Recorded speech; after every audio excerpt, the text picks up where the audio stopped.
All right, so hey, AP Europeans, this is the second of two videos looking at topic 6.4, the social effects of industrialization. Here, we're going to look at the growth of urbanization as people are moving into the cities for all these new industrial jobs that are coming up, and then we'll take a look at how family structures are going to be impacted by this as well. Here we go. So we can take a look at this map so far as urbanization is concerned. It really does a good job of showing us sort of the growth of industrialization in different parts of Europe. So on the red dots, we're talking like a red dot is a city of 100,000 or 500,000 people. And you can kind of look and you see that there's not very many of them as you're kind of bouncing around all over the place, usually based on the water. Even like Berlin and Warsaw and Moscow, there's riverways that kind of cut through there. So you got to have that water transportation for it to be a thing. But by the time you get to 1900, because of the industrial growth and because of the railroads and because of the consumer economy that's kind of centered on all this, you see a whole lot more industrialization, urbanization happening in those areas where industrialization is taking place as well. So you see a lot of cities of 100,000 people kind of scattered out all over England, up here in like some of this is the Netherlands, some of this is Belgium, but this is also France, and the German states have got a lot of this going on as well. And then the huge cities, I mean, 1 million people in a city is huge at the turn of the 20th century, and you get like just like a very small handful of them. Constantinople and St. Petersburg kind of being that way on the eastern side on their waterways, but London and Paris kind of like the centers of this growth happening over on the western side of the continent, all as a result of this industrialization process. Industrialization, just kind of on this urbanization end of things, what it does for like the population, it is promoting the idea of people moving to the cities. They're moving to cities because that's where the jobs are. And when they are moving to the cities, there's also going to be a little bit of a, believe it or not, healthier lifestyle than what there was when they were in the countryside, because it's not like disease isn't a problem, because disease is a problem in this time period, but food is not really in short supply. So like better food kind of means like more food kind of means like longer life, right? That stands to reason. And this is something that's kind of like a trend throughout this entire century that we're talking about here in Unit 6. This has also got to do with like a lowered infant mortality rate. It used to be that children born in Europe back in the 1500s, they only had about a 50% chance to survive to adulthood, and this is getting upwards to like 80 or 90% at this point. Still some problems that are there, but definitely a whole lot better and than it used to be. And there's just a general population growth between 1851 and 91. This is kind of when they have census data that's attached to those years. But the European population is going to more than double. It goes up 2.5 times in a 40-year stretch. And this includes, during that same time period, millions of Europeans that are leaving Europe for the United States and for other parts of the world in the colonization process. I mean, the imperialism, the expansion of new colonies that we'll see when we get to Unit 7 a little bit later down the road. This growth in the city is going to impact rural areas in a really negative way. There's going to be labor shortages there, and there's going to be weakened communities there.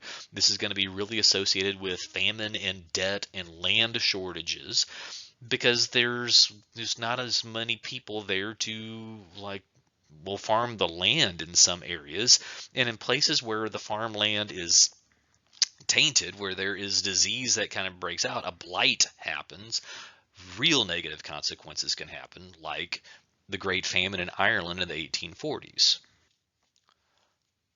Also referred to as the Irish potato famine. This kind of is a series of crop failures in the potato crop in Ireland over several years in the 1840s, and as a result, Irish people like leave Ireland in huge numbers so they can survive. Some of them are going to go into like parts of England and become the industrial workforce here. Others are going to join the industrial workforce in the United States as they immigrate to New York. There were more Irishmen in New York City in 1860 than there were in Dublin, Ireland, because of the number of people that left.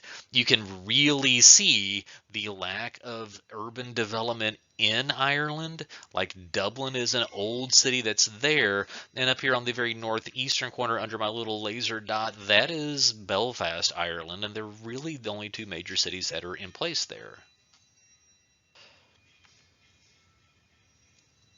And then as the city growth is kind of going on, some cities do experience overcrowding.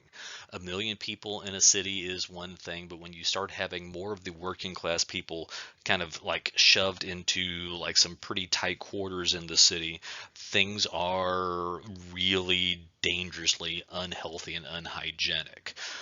They kind of estimate that in England by the 1890s, the majority of the population is living in urban areas. Urban areas are going to be cities of not even 100,000. This is can go as low as 50,000, even lower on this. In the United States, it's going to take another 30 years for that to happen for the United States.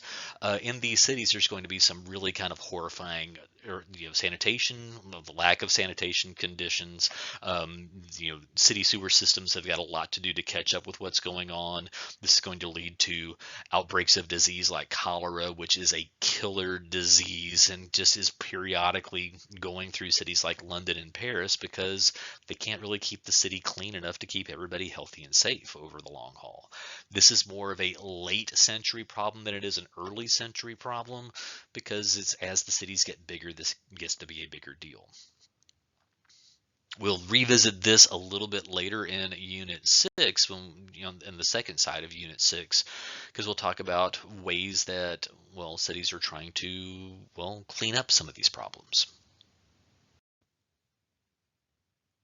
All right, so when we're talking about family structures and how this is going to be impacted by the industrialization process, we really have to break this into two categories. So here on the left side, we'll just kind of run down what's going on for the bourgeoisie, middle class families, and then we'll come back and take a look at the working class families as well. For the middle class families, there's a real emphasis on the nuclear family. Nuclear family is where you have, husband, wife, mother, father, and children like living within one household. And this is really the standard norm. It's kind of the ideal that a lot of middle class Europeans, thinking specifically in Britain on this one, are kind of like aiming themselves towards. In this family structure, there are distinct gender roles that are being developed. This is referred to by historians as the cult of domesticity, where the gender roles are going to more and more include husbands going into the workforce to work, and then women are really going to be in charge of the domicile, the domestic sphere, like everything in the household. So this is something that has a little bit of bleed over into the United States at the same point in time. But this type of gender specific workplace, home front kind of scenario, it is going to hold true really going through the 19th into the 20th, and in some cases into the 21st century. There are questions that are going on in regards to marriage.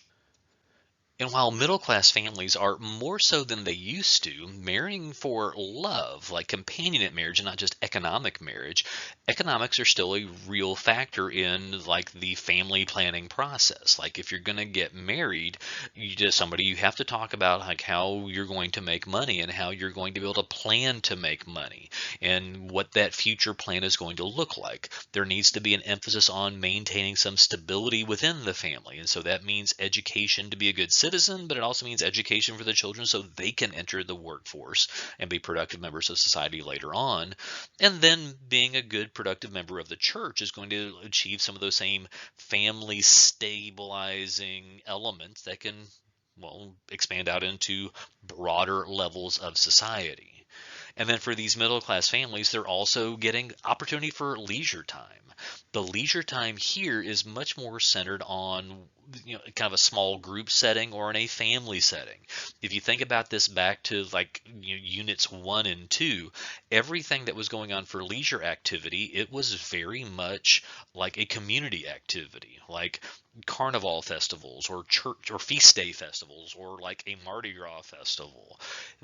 It goes from that to this, where it's much more about like a family outing or an outing with friends. And that could be going to the park, going to the beach, going shopping, going to a museum, going to an opera, going to the theater. These are still things like types of things that people do. People still go shopping for fun, more of that online now. People still go to movies for fun. It's the theater, it's the opera back then. So again, things becoming a little bit more familiar, a little bit more modern to us, at least in terms of like how the middle class families are approaching their leisure time. For working class families, it is important to note that they constitute about 80% of the population when you're looking mid-century on this. And so when you're talking over the span of the century, conditions are going to get better for working class families, but it is a very slow, arduous process. So by the time you get to the end of the century, by 1900, working class families are getting higher wages. They are seeing laws restricting child labor and women's labor, which sounds bad, right? But the thought process they had was they were trying to protect women from having to go work in dangerous working conditions. And so they're kind of like lumping them together with the children in this, so far as in need of protection. We can talk more about that when we get to feminism and a different topic coming up for us. There is also concern about, or like an improvement in the diet that's going on. There's access to birth control, so they are not, so there's more control over how big of a family you're going to have. We're not talking birth control pills. We're talking more along the lines of the use of condoms to kind of control, well, how big the family is going to get. And then there are social welfare programs that different governments across Europe are trying to set up. This is much more of a topic that we'll see in Unit 7 than we do here in Unit 6. But what we're going to see here is like the quality of life is getting better because, well, their health is getting better and they are able to earn a little bit more money to feed a slightly smaller family with some government support systems in the background for them. When it comes down to marriage, there is much more companionate marriage that's going on in working class families because they're not really worried as much about like the future planning because they just have to figure on everybody going to work in the future.